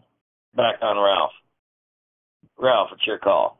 As soon as Ralph gets his call started, I got the cursor on Ben because he's next up. Again, keep that active cursor moving ahead of where you are. Location, all the F keys are all about location. Where your cursor, what's the active line. Monitoring, assuming control of a net/logging session. I was going to talk about CC browser a little bit. I don't like it anyway. I don't use it anymore. Sideband maps. I often keep on another computer that's sitting here, although you could do it on the same one. I often keep, y'all know about Rick's sideband maps on Rick Mobley's page. I often keep the sideband map up in a browser on the other computer because it will show me, not real fast, but it will show me if I've lost the logger sometimes before I figure out any other way, because it'll quit displaying updates during check-ins. It is often 2 or 3 behind, but it is rarely 4 or 5 behind. And that will often show up before you ever get this ambulance, which is right up there. It's not highlighted because I still have, my logger thinks it has control of the net.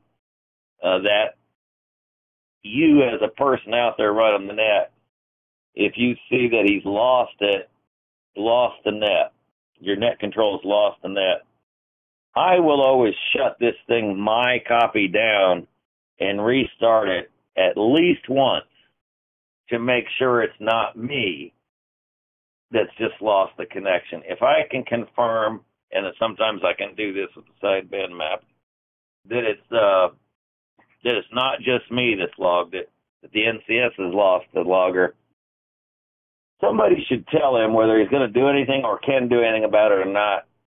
So he should be. I think he should be let known, because if you're the NCS and you're running along here, you can keep logging this, and you'll see everything you need to know. Nobody else will, but you will. Somebody else could pick up the logger. If you got somebody on your net that you know runs the logger well, knows how to run the logger, you can have them take over, hit the ambulance, and take over logging for you.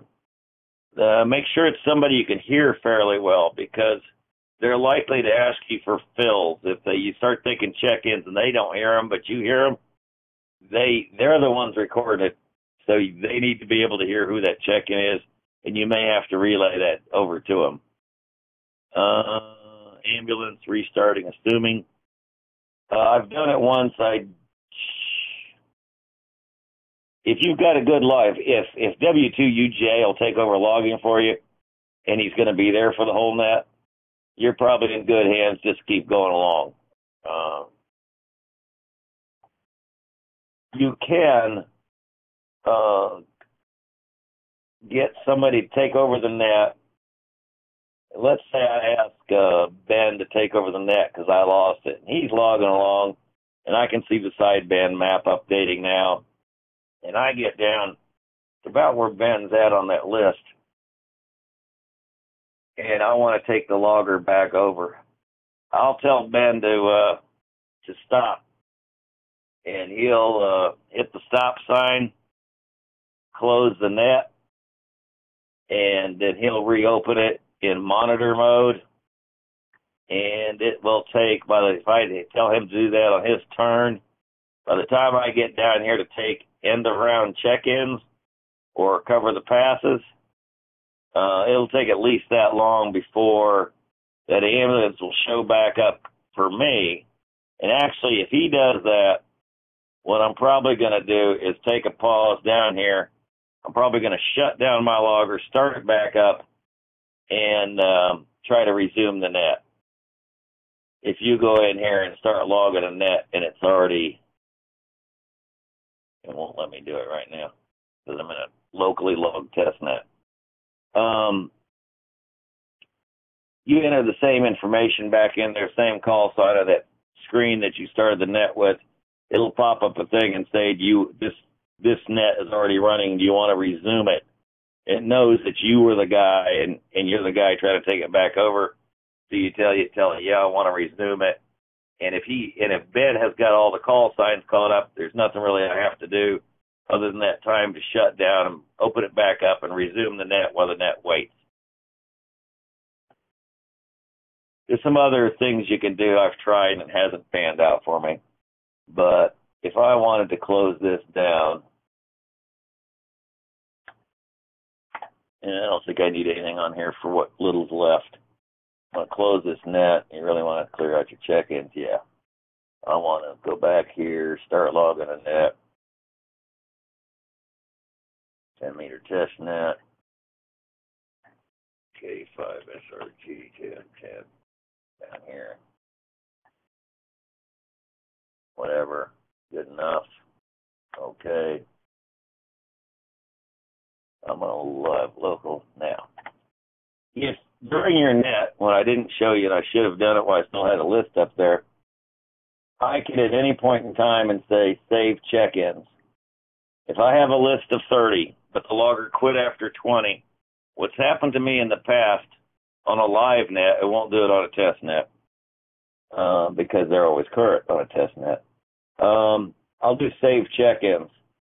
And whatever the logger had at a minimum whatever the logger had, the 20 out of the 30 that the logger had will get saved to that file. And I would have done that probably right before I shut down my logger under any circumstance anyway, just so I have those 20. When I come back in here, if for some reason I have to recover those, I actually did this so I'd have an example list for today. I can pick up, that's the last net I saved. I did that earlier today, I think. But that's last night's 40 late net.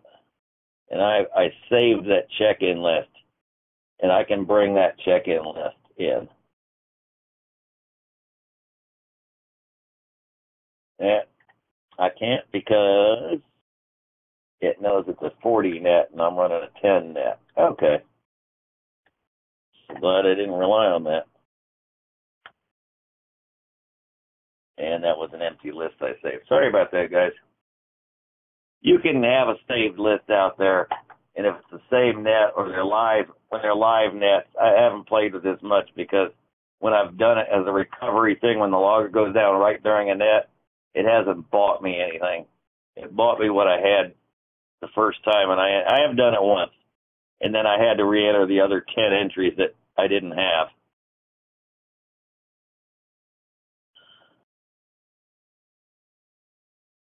Why it brings that one in, I don't know. There's some net that I saved at some point in time.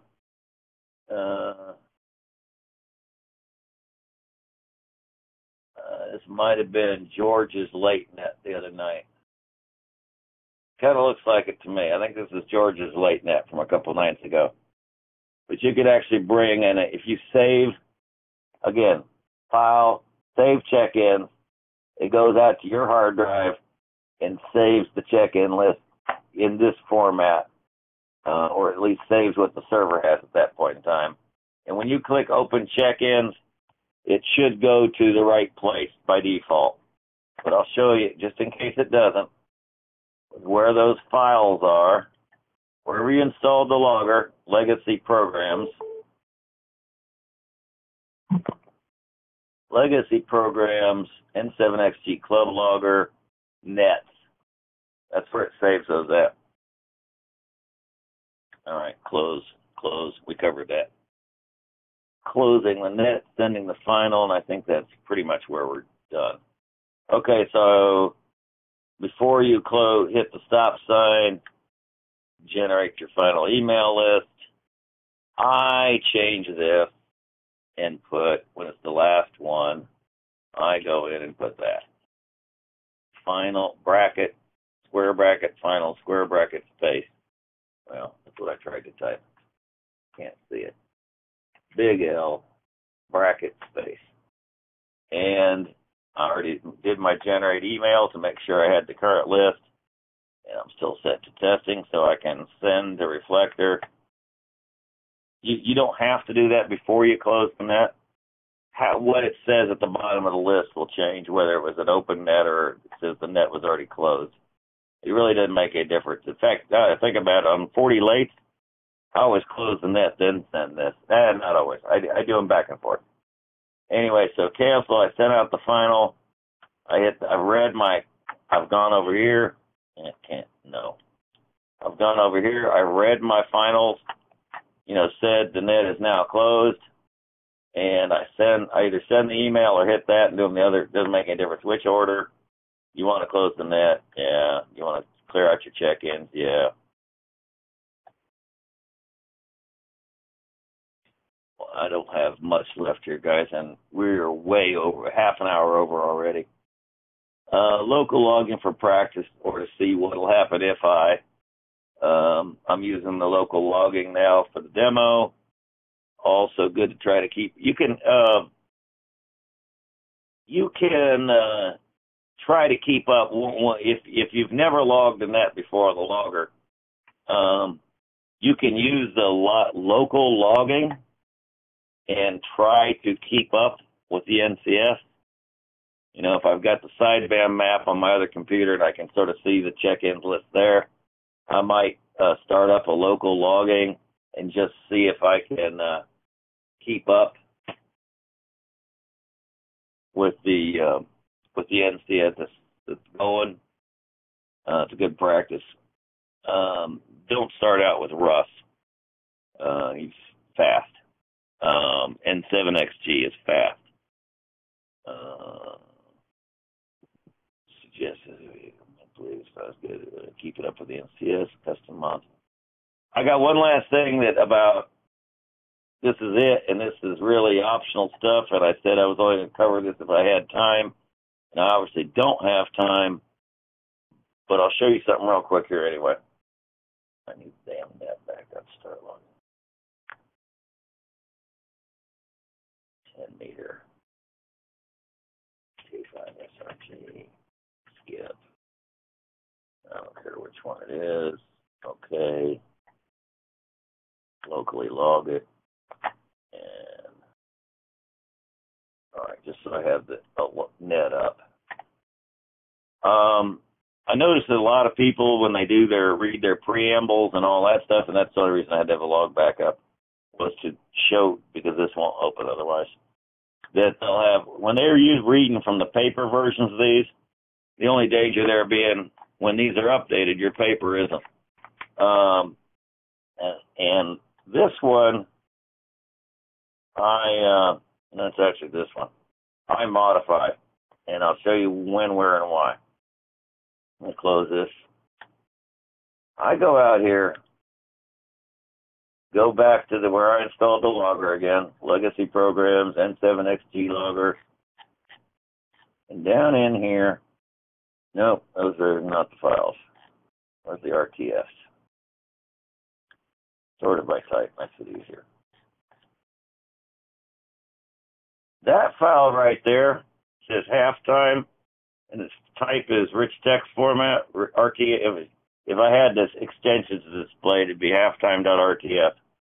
You can open that. Oh, caveats. This is at your own risk. You screw it up, don't bother Dean. He'll ignore you, rightfully so. If you break it, it's your problem, etc., etc., etc. Anyway, this should be normally be in your C drive under legacy programs, N7XG logger, and find the top file called halftime, which you can see it on my screen now. I go in here and type pick up passes. A lot of people would have written this on their paper, and all I'm doing is the same thing you would do on paper. And I want bold, send, list.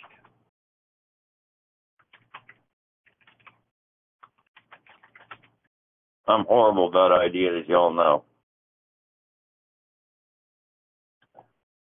I put those in that file.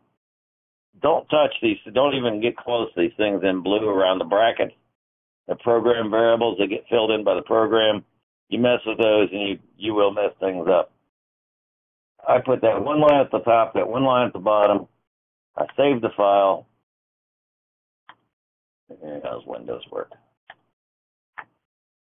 I modified that file. I get out of there. I want to see my halftime is the file name for what this button is here. It's end of round, but in the program it's called end of round. The actual file name is called halftime. End of round, you see now I have my reminder at the top of this list, because that seems to be the most common mistake NCSs make, is forgetting to pick up passes.